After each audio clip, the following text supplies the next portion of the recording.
कधी असं झालंय का की मनात खूप चिडचिड आहे, समोरचा माणूस चुकीचा वागतोय हे कळतंय, पण थेट बोलता येत नाही, कारण उगाच वाद नको, नातं बिघडू नये असं वाटतं. हो, अनेकदा होतं असं. आणि मग आपण काय करतो? तेच तर. आपण आडवळानाने बोलतो आणि इथेच म्हणजे याच परिस्थितीत एक म्हण वापरली जाते. अगदी बरोबर. लेकी बोले सुने लागे. याचा अगदी सोपा अर्थ म्हणजे काय? अगदी सोपं आहे. बोलायचं एका व्यक्तीला. आणि टोमणा लागायला पाहिजे दुसऱ्याच कुणाला तरी. बरोबर. म्हणजे खरं टार्गेट वेगळंच असतं. थेट बोलण्याचं धाडस नसतं किंवा समोरच्याची ऐकून घेण्याची तयारी नसते. तेव्हा हा मार्ग वापरला जातो.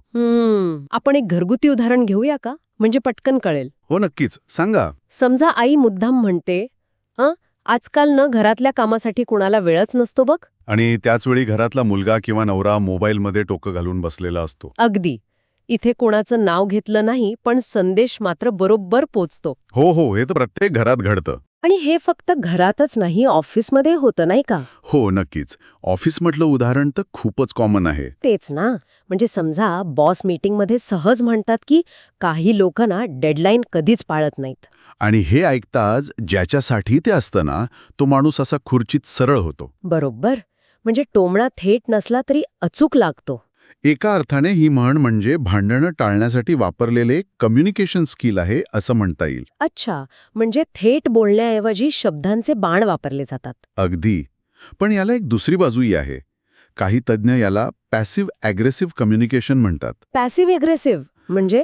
म्हणजे असं की यामुळे तात्पुरता संघर्ष तर टळतो, पण नात्यांमध्ये स्पष्टतेचा अभाव येतो. बरोबर, आणि पुढे जाऊन मोठे गैरसमज किंवा मनात अडी निर्माण होऊ शकते. मुद्दा महत्वाचा आहे.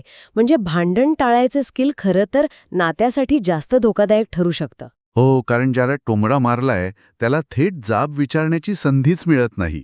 तो फक्त मनातल्या मनात कुढत राहतो. आणि यात एक गंमत पण आहे नाही का? कोणती?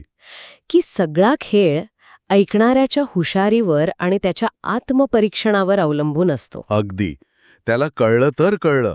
नाहीतर काही जण अरे हे माझ्यासाठी नाहीये असं म्हणून सरळ दुर्लक्ष करतात. खरंय. आणि मग बोलणाऱ्याचा उद्देश सफल होतच नाही. म्हणजे बघा, मराठी म्हणी किती थोड्या गोड, थोड्या बोचऱ्या, पण खोल अर्थाच्या असतात. अगदी. प्रत्येक म्हणीमागे असे एक मानसशास्त्र आणि समाजशास्त्र दडलेलं आहे. आणि तुम्हालाही अशाच म्हणी, त्यामागची गंमत आणि अर्थ जाणून घ्यायचे असतील तर आमच्या चॅनलला नक्की फॉलो करा. लाईक कर, शेअर कर आणि हे ऐकलंय का सबस्क्राईब करायला अजिबात विसरू नकोस.